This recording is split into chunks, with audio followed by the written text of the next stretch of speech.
I don't need you to even say anything. I can see it deep into your eyes.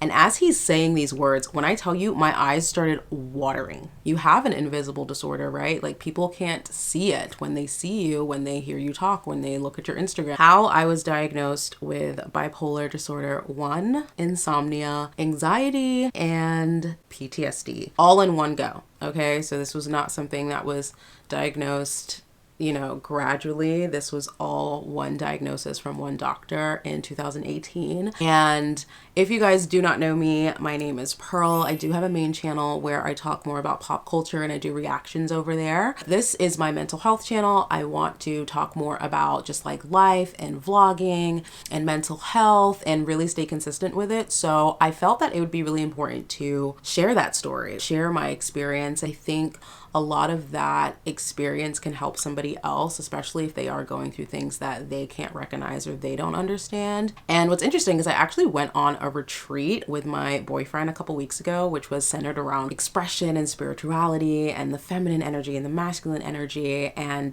digital detox and really connecting with people. And that experience really taught me how important it is to have that vulnerability to express your story and to be more open and have a more open heart center, because you just gain so much from other people when you come across that vulnerability. And so I felt that it would be great for me to share my story and how that happened, because I think a lot of people that are not diagnosed with any mental illness at all have no idea kind of how these people even get diagnosed, or I think they may have the opinion of, oh, they probably had an episode or freaked out and that's how they got diagnosed. But I think that is really depending on the person. I think we're all unique and we all have our own varieties of how we express that. But my story is pretty interesting in the aspect of kind of how I landed myself in the mental health hospital. And I think a real big aspect of it was not having that safe space to talk to somebody or not feeling comfortable to speak to somebody. So I'm going to tell you how this happened and why I ended up in the mental health hospital for over a month, which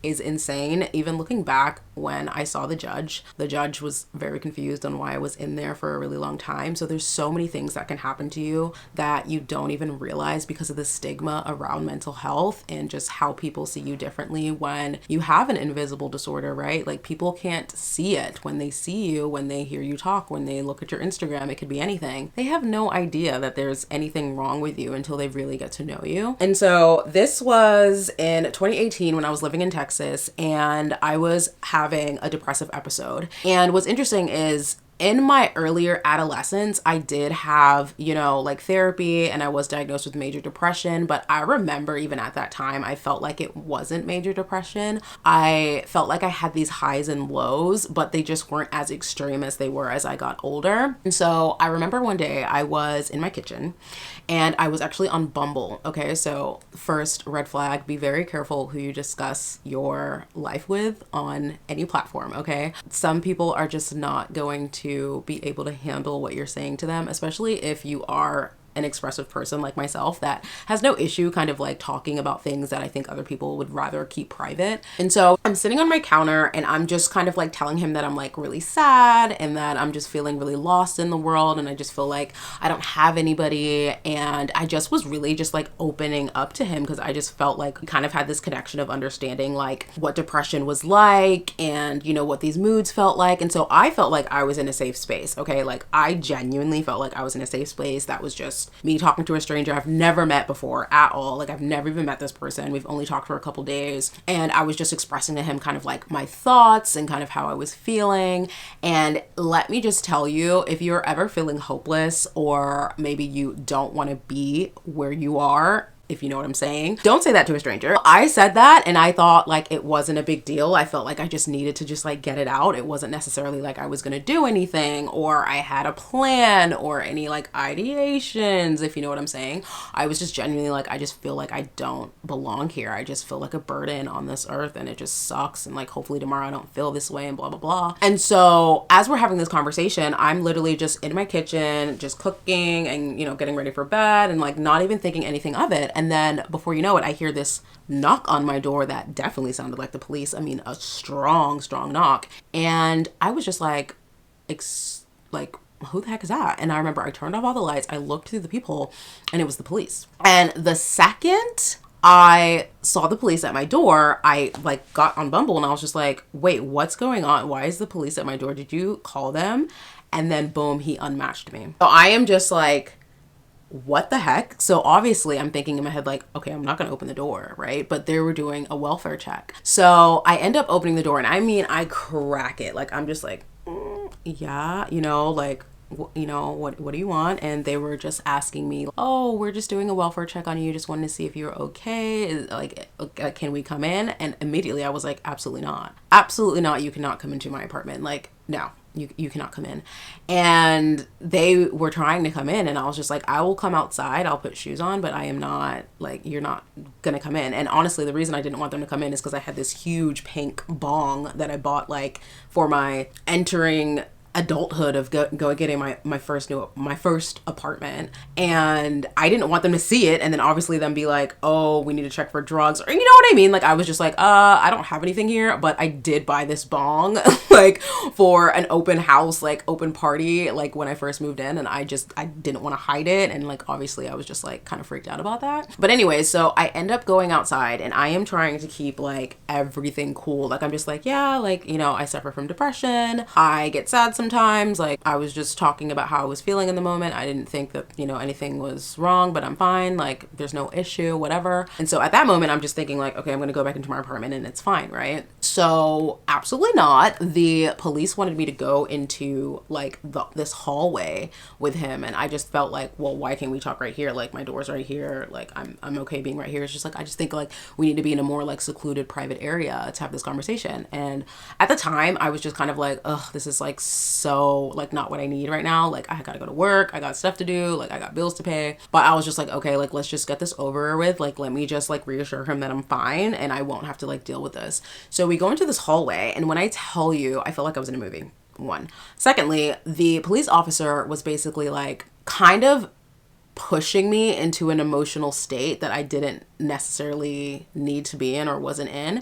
And he was just like, look, I'm sure that you're fine right now. I'm sure that everything's okay, but I can see deep in your eyes that you're not okay.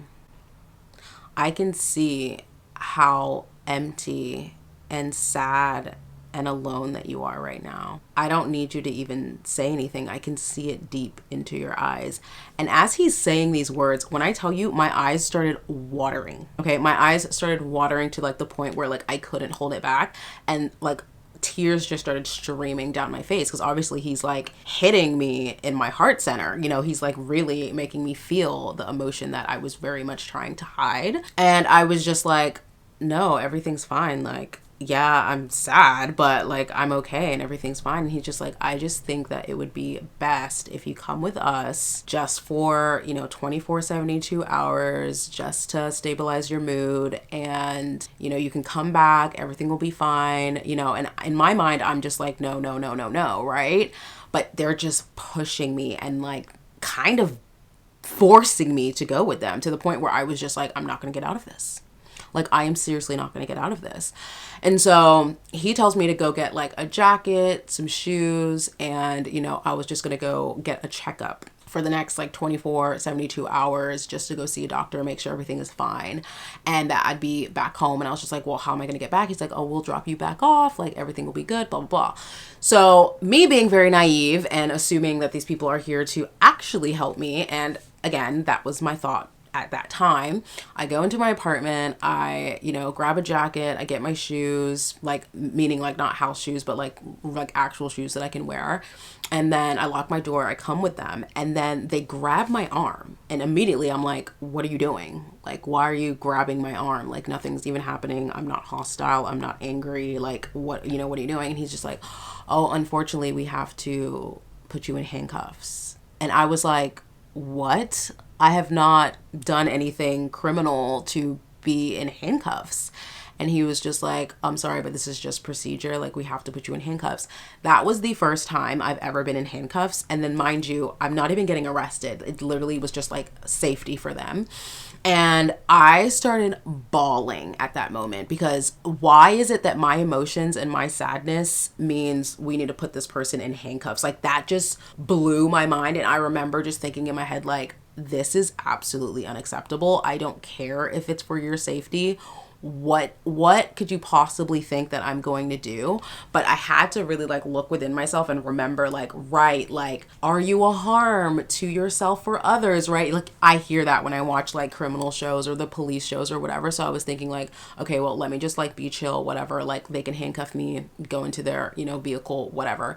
And I remember just like sitting in the car, like, being in a police car is just absolutely traumatizing. Like, that's just number one. It's so traumatizing. It is absolutely just nothing I would wish on anyone, especially if you haven't even committed a crime. Like, it was so uncomfortable, and I was just bawling. Like, I was bawling in the back of that police car, because it was just like, what the heck did I do other than express myself? And it just made me kind of think of like that wound of like, right, I'm not allowed to express myself in this world, because if I express myself in this world, it becomes a punishment. It becomes, oh, why are you saying that? That's too much information, TMI. Why do you feel that you can be so open, blah, blah, blah. Like, it's always seen as a negativity in this world, and it genuinely like pissed me off.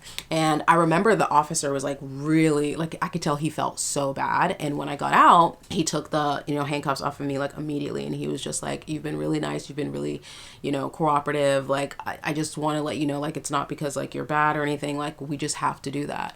And I was just like, you know what, that's fine, it's okay. So I go into this hospital, and I'm in this area where basically I'm just left alone. There's like cameras in every corner of the room, and I can't even have like my shoelaces in my shoes.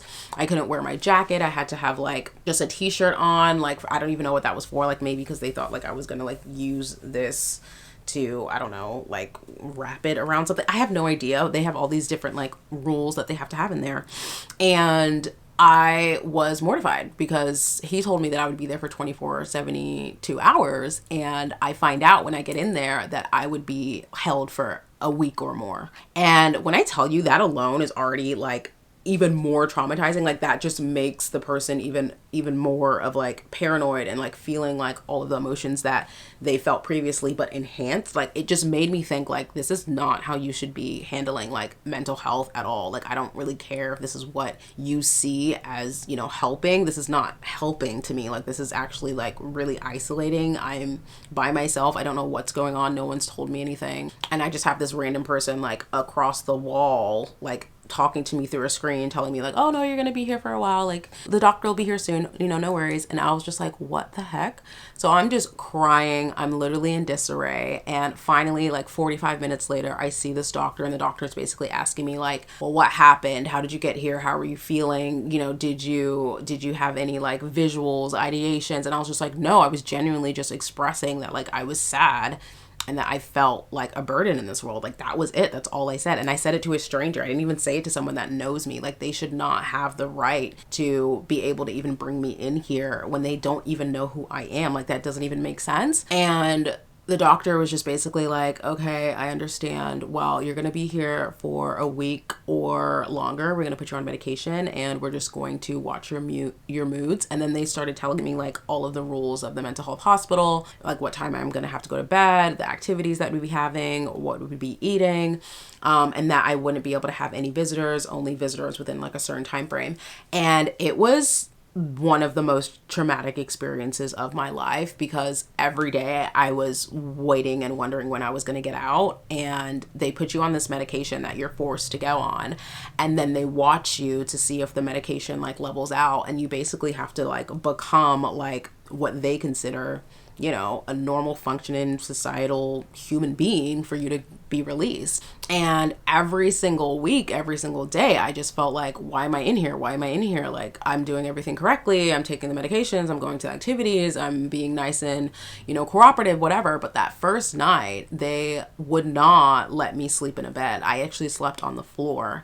And I remember just like being in a fetal position, just crying hysterically, like literally having a panic attack, because it was just like, what the hell? These people don't even have a bed for me. Like, I'm freezing on this floor. Like, this is the most traumatic experience. Like, it was just horrible, horrible, horrible. And so weeks start going by. I'm seeing all kinds of crazy stuff. I'm seeing all kinds of crazy people. I'm seeing people screaming. I'm seeing people with psychosis. I'm seeing people run to get their medication. I mean, it was, and I might do it. If you guys want a part 2, let me know, because the things I saw in that mental health hospital was actually insane. Like, even like from the scars that people had, like the stories of like, oh yeah, like I'm in here because like I tried to jump out of my mom's car on the highway. Like it was just like crazy how I could be, you know, here with people that have really made like drastic, you know, experiences for them to not be alive anymore. And I literally just was telling somebody that I was sad and felt like a burden on a freaking dating app. And I'm sitting here with these people, and looking back, like, I am grateful for the experience, but at the same time, it's like, holy hell, how did I even get here? You know what I mean? And so I remember, I think it was a week and a half of being there that I was finally diagnosed. And the doctor diagnosed me with bipolar 1, PTSD, anxiety, and insomnia. And I remember just thinking like, that is a lot of that's a lot of diagnoses right there, you know what I mean? And he was just like, well, from everything that we've seen, as well as your story, your childhood, your upbringing, everything that you've told us, this is what we believe that you have. You've just either been misdiagnosed or you've just never been diagnosed before, but this is what, you know, we believe that you have. And I just remember feeling so like alone, and just so like, I can't even use my phone in here. No one even knows I'm in here. Like, I had to fight to get out of there. Like, it was actually really insane looking back. Like, but at the same time, I'm so glad, because I learned so much about myself and other people in there, especially when it comes to bipolar, because I'm bipolar 1, but I met somebody with bipolar 2, and that was so interesting to see outside, like, meaning outside of my body, meaning I'm watching somebody else with a diagnosis of something that I have, but on a different spectrum. And it's just insane how brilliant these people are. I mean, I met so many smart people in there that, you know, one day they're just like literally the smartest person that I have ever came across. And then the next day it's like they're crying, they can't control their emotions, they're angry, they're upset, like they're isolating themselves, like whatever. And I'd be like, hey, where's Johnny? And they're like, oh, he's been in his room all day. And I'm like, why? He was fine yesterday. And it's like, oh, well, he's having an episode right now. And it's interesting how much you learn about these disorders and just how they affect people. And I mean, even one of them was like a CEO, like really successful financial guy, and he had bipolar disorder. And it's just, you just really never know what somebody's going through until you're actually going through it. And so like now when I look back at that experience, like I am so grateful that I understand it to the place that I do, because I'm able to kind of relay that information to other people that are around me or may not understand how like one week I'm super happy and the next week I'm kind of like, meh, you know what I mean? And so I remember I got off of my meds in 2022 and then got back on them in 2024. So I am on a different set of medication now. Only one though, but when I was in America, I was on 4 different medications. And that being, what was it, Risperidone, obviously like depressive medications. I think it's sertraline, trazodone. And then I was on something else that I can't remember the actual name, that was just like to calm me down if I had an anxiety attack or if I needed like to just like slow down my heart rate and stuff like that. But yeah, so like just the fact that I was diagnosed with all of that stuff and stuck in a mental health hospital for 1 month because I was talking to somebody on a dating app about how I was feeling is absolutely insane to me. And so I just felt like I had to share that, because I think some people think like that I just always knew or something happened, but nothing actually happened. Like nothing, there was no plan, like nothing happened other than me just expressing myself. So I want to create a safe space that if you feel that you want to talk about this, but you're too scared to go to a therapist because you don't want them to put you in a hospital, or you don't want to tell your mom or your friends or whatever, because you're like, oh, well, what if they call the police? Like, I want people to be able to come to me and have those conversations, because I feel like that is just a better safe space. Because if I had that safe space at that time, I wouldn't have gone to the hospital, you know what I mean? And I feel like I would have been able to go to the doctor on my own terms and be like, hey, like these are my symptoms, like what do you think I have, opposed to being locked up and heavily traumatized in a mental health hospital with absolutely like no idea when I was going to get out. But so many things happened in there. Like I said, if you want a part 2, definitely let me know. But if you were diagnosed with either bipolar disorder, anxiety, insomnia, or PTSD, let me know how you were diagnosed down below. Like, I'd be really curious to know, because I feel like my experience is really random compared to other people that may have had like an actual traumatic event, where I feel like I was just genuinely expressing myself. Like, I wasn't expecting it to be what it ended up being. I mean, it was actually really terrifying. Like, I couldn't pay my rent. Like, I had to have like friends help me out. Like, I obviously lost my job. Like, stopping your whole entire life because of mental health is just like something that happens in life. I don't think people realize how much your life can change after an experience like that, especially if you don't have support or a community of people that will rally together to make sure like your bills are paid and your car is still there, and like it could be anything, just depending. For me, it was like, oh my God, what is going on? Like, I only had honestly like 3 friends that really helped me out. Like, one that brought me food after I got out, and then one that actually visited me in the hospital and brought me like Chick-fil-A. And like anybody else that I called or reached out to just did not like either respond back, or like even my mom, like she was like, good, I'm glad you're in there, and didn't visit me. And so like you can feel really like alone and isolated in that experience, but it also makes you kind of grow, because when you get out and you look back, you're like, I really just only needed myself, because most people were not there for me, you know? And it was just absolutely insane. Like, I remember my landlord at the apartment, my landlord at the apartment like called me in and was like asking me if I was okay, and I was like, yeah, I'm fine, like I just got out, like what was happening? And she was just like, well, I just wanted to let you know, like your rent, it did get paid from your friend's mom, but your actual mom did come, and I would not recommend you seeing her or talking to her. And I remember just thinking like, what happened? Like, I was just so confused. Like, the way she looked at me, she looked like she was so sad for me, and I was just like, what happened? And she was just like, your mom just came here and was yelling at us, and she was talking bad about you, and she was saying that she was glad that you're in the hospital. And like, she was just like, I've just never seen anybody talk the way your mom talked about their daughter. Like, I've never seen that before.